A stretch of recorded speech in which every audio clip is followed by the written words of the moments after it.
If the surest way to the Father is Jesus Nazareno, the surest way to Jesus Nazareno is Mary.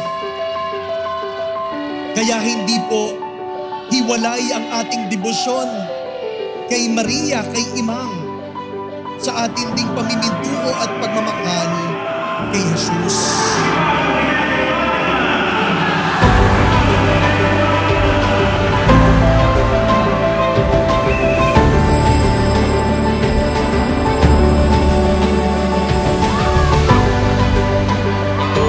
Aking katawan na ihahandog para sa inyo.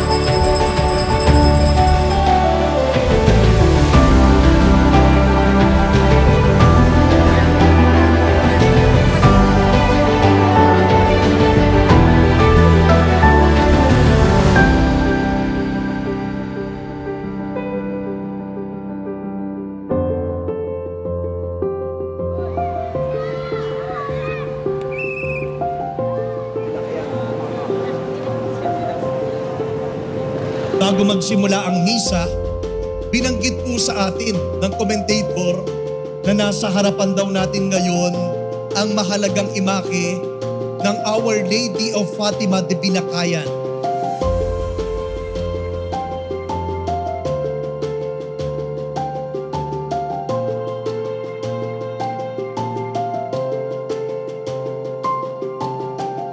Ang Binakayan ay isang maliit na barangay doon sa Kawit. Doon po sa puso ng lugar na yon ay mayroong isang dambana na nakatalaga sa mahal na Birhen ng Fatima na kinakilala po sa tawag na Imang. Imang.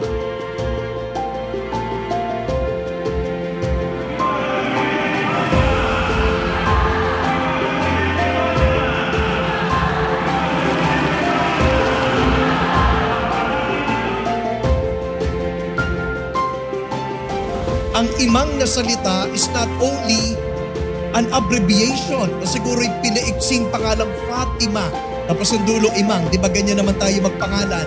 Yung Imang na yun ay hindi lang pinaiksing pangalan. Ang Imang could also mean nanay, mama, mother, Imang or ima.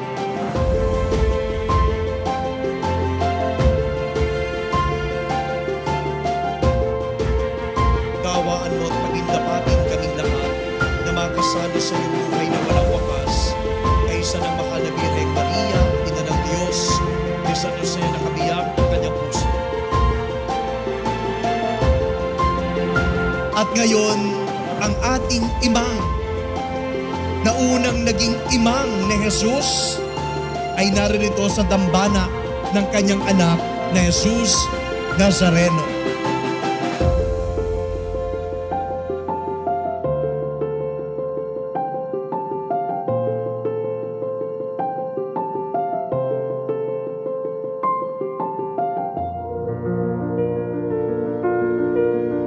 For you to understand Jesus, go to Mary.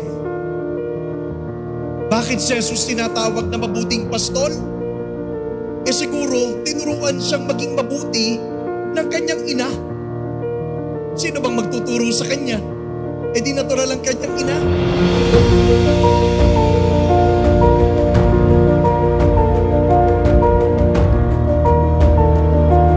Mama Mary, please help us.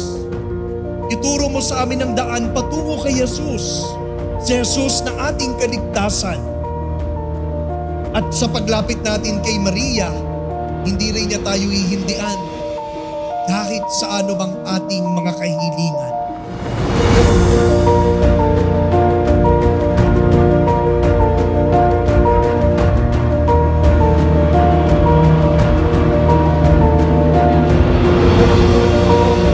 Mahal na Birhen ng Fatima, nakilala sa taguring Imang, patrona ng Binakayan, na ngayon ipinakikilala din namin sa buong Pilipinas sa pamamagitan ng dambanang ito ni Jesus Nazareno.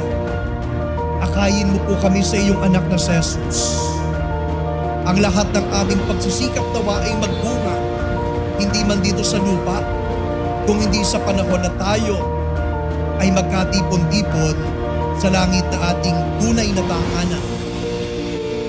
At kaming nakikipaglaban pa dito sa lupa, tulungan mo rin kami na akayin kay Jesus upang ang mga biyayang kailangan namin, mga pangangailangan, kagalingan sa sakit, at anumang mga nais naming hingin sa kanyang paanan ay makarating kay Jesus sa tulong mo, o mahal naming ina, mahal naming imang.